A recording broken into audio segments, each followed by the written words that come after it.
So here we have 3 new watches from Timex. And the second I saw each of these, I couldn't help but think of another brand, and, well, you'll see why in a second when I pop these open. Now, I purchased all of these with my own money from the Timex site, just using a discount code, so I'll leave a link to them in the video description if you want to check any of them out. But yeah, let's show you what I mean.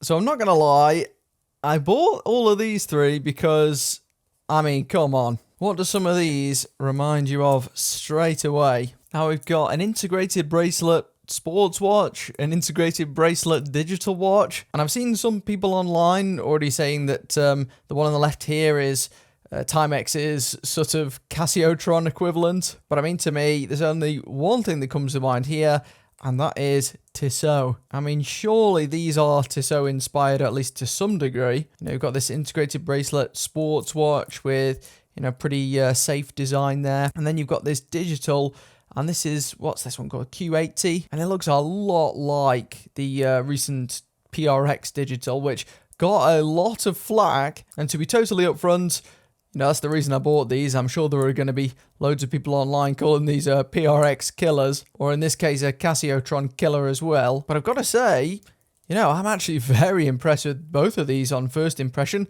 These are the new Continental watches from Timex, and they're all part of the Q Timex range, so they're all quartz. Well, obviously the digital's quartz, but the GMT is quartz as well, and they're both actually really pretty thin, as you can see here. Really thin. This one on the left certainly feels a bit smaller than I expected, which is probably a good thing for a digital. But yeah, I was torn about which to actually get out of all these 3 models, and in the end I decided to just grab the lot. And part of that was because for the 2 GMTs here, the stock images actually weren't the best. And Timex normally are pretty good with stock images, but not really for these 2. They both had a bit of dark and dinginess about them, so I really wanted to get hold of these to see what they look like in flesh, or at least on video, which certainly is closer to what they look like in person than the photos. And I have to say, they are actually pretty good. So I'll run you through the specs of these in a moment, but first impressions, aside from the fact that they're both very thin, which they really are thin, the case definitely reminds me of some of the other Q Timex models. If you're familiar with the more popular diver-inspired ones, it is similar with the lug shape here, and it's also quite similar with regards to the finishing. You can see we've got like a polished edge here, and then a polished edge on the outside of the bezel. Actually looks pretty good indeed. Now the white one seems to only ship on this rubber strap, but the strap feels good. And both of these GMTs actually have pretty nicely ringed dials there, highly textured. And I really wanted to test out to see if they had much of a sunburst. Now this one has a very slight sunburst to it, not sure you can see it there, but not nearly as visible as that on the darker grey model. This one on the left is almost an off-white, has a slight creaminess to it, whereas this one on the right really reminds me of the old Casio lineage LCW. I think it was the M100 TSE. That was a really nice dial, and this is somewhat similar, I've got to say, with those concentric rings, and then that unusual, almost smile-like GMT window there. Definitely a different way of doing the whole GMT thing compared to most watches. Most of them usually rely on bezel or something around the chapter ring, but not this time. And I thought it was just generally interesting to have more Quartz GMT options on the market because, as you may know from my GMT roundup that I did a while back, there's barely anything on the market, surprisingly. So between the 2 of these, the regular retail price, which you never normally pay on Timex anyway, but this one is 165 Great British pounds, which I think is about 180 US dollars perhaps. And then the other one, the one on the strap, is a bit less, 145 pounds, so 20 pounds difference. Really good for that price. The dials in particular, I'll see if I can get a close up. Really do look pretty good. Still not sure what to think of the GMT window there, but let's see exactly how it operates. So you've got your normal hand adjustments there. Oh, wow, yeah, and it's just slowly slides as you move the hands there. Intriguing. Looks like a full 24-hour GMT. Push the crown in and you can fully alter it. Seems to be single direction only. Very interesting. Not sure how functional that would realistically be, because you wouldn't be able to use the location on the fly like on other watches where it's got city names, for example. But it is pretty cool. A cool little extra feature, perhaps. It doesn't really inhibit the legibility of the dial or anything like that. The watch is still quite good looking, and it does remain symmetrical, like I said. As for the rest of the watch, bracelet is fairly run-of-the-mill, to be honest. Not the best clasp, I have to say, because you only can adjust in link-sized increments from the looks of this. So yeah, not the best option for an integrated bracelet watch, I must admit. Let's have a look at the rest of the specs. What have we got? Apparently a 39mm case, which we will measure properly in a moment. Advertising here 50 meters of water resistance, which just comes by way of a snapback rear from the looks of this. Just says quartz analog movement, so not exactly sure what they're using. Stainless steel construction, only mineral glass here, which isn't totally unfamiliar at this price. We know lots of AliExpress brands do provide sapphire at this sort of cost, but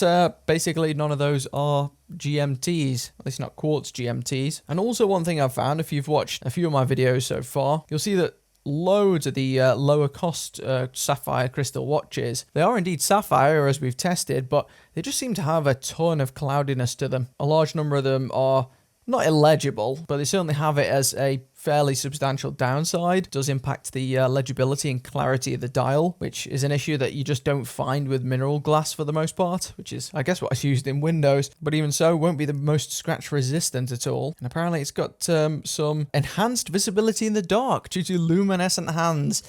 I doubt they'll be that performant, but we'll give that a test at the end if I don't forget. Really do like the proportions on that. As for the strap on the white one, it is actually pretty good. The only problem with this style is there is quite a gap between each hole, unfortunately. It's kind of like the style of these, but it's never been my favourite just because of that reason. It does have unusual, almost G-Shock-like end link covers here, which I've never seen them quite use like this before on an analog watch at least. You can see this rubber section just conceals the end link and prevents the strap from bending past a certain point. That is quite unusual. Might make the watch wear a bit more comfortable or prevent your hairs from getting slotted in there, perhaps. The watch itself, I think, again, is just actually really good looking. Quite a safe design, except for the whole GMT thing at the bottom. And you'll notice here, it must be in reference to when they started making quartz watches, because it says since 1972. And obviously, Timex as a company is actually a lot older than that. As for the other watch, which might be the one I'm more excited about, that being the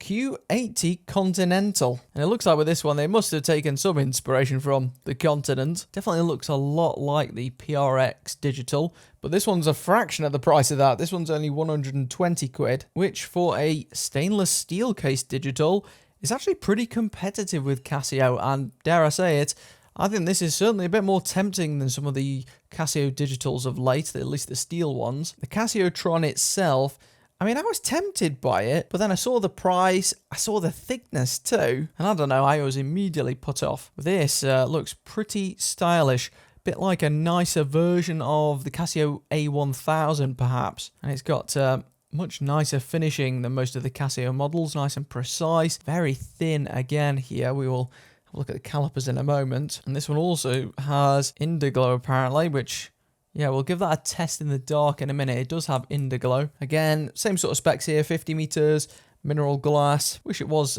sapphire for the digital in particular, given that the dial legibility tends to be less of a concern with digitals, because there isn't really a dial beneath the numbers, it's just a flat display. And the bracelet seems to be a carryover from that GMT watch. Still a steel bracelet here. Does seem actually better than a lot of the Casio bracelets too. Only problem again is the adjustment range, or lack of it, as you can see.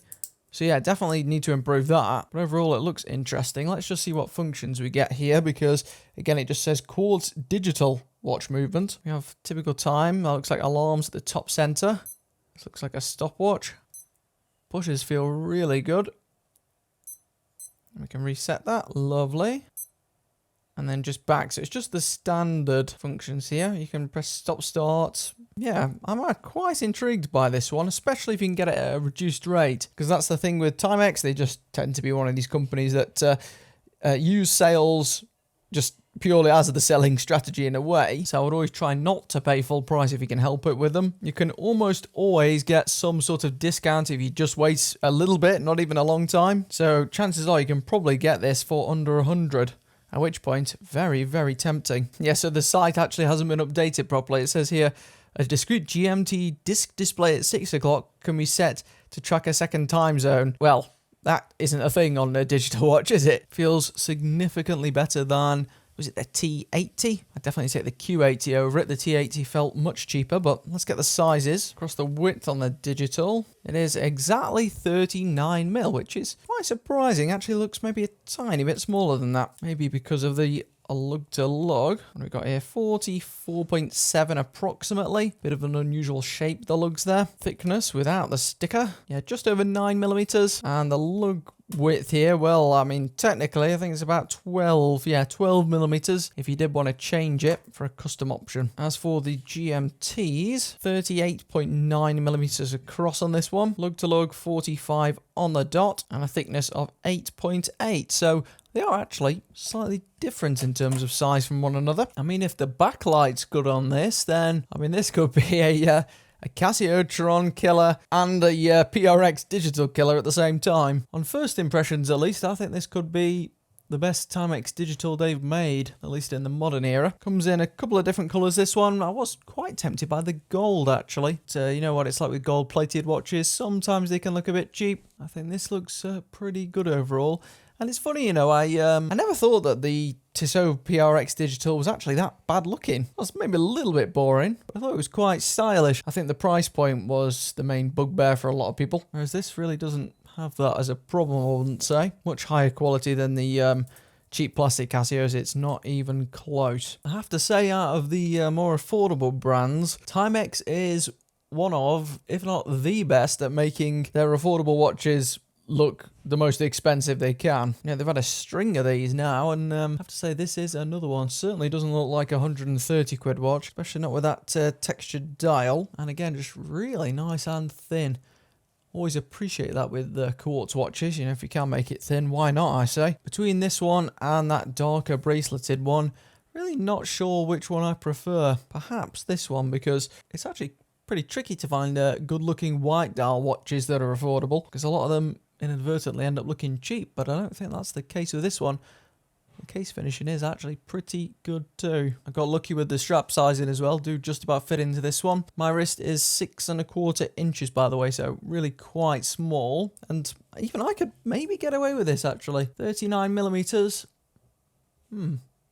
It's certainly on the brink. It feels a bit like you're in a parallel universe. What if Timex had come up with a PRX first or something? Obviously, it does have quite a different dial, especially with the surface, but definitely gives you a very, very similar experience. And also, I think the sizing is better too. With the PRX, you have to choose between quite a long lug-to-lug one or a really short one, whereas this is in a bit more of that Goldilocks zone, especially if they're only going to do one size. I think they probably chose right with this. This one definitely has more of that dial shine, as you can see here. Wonder if solar GMTs will ever really be a thing, because the dial on this with that concentric circles almost looks like one of those solar watch dials already. Now let's see how good that Indiglow is on the digital. Yeah, that's definitely good enough, no doubt there.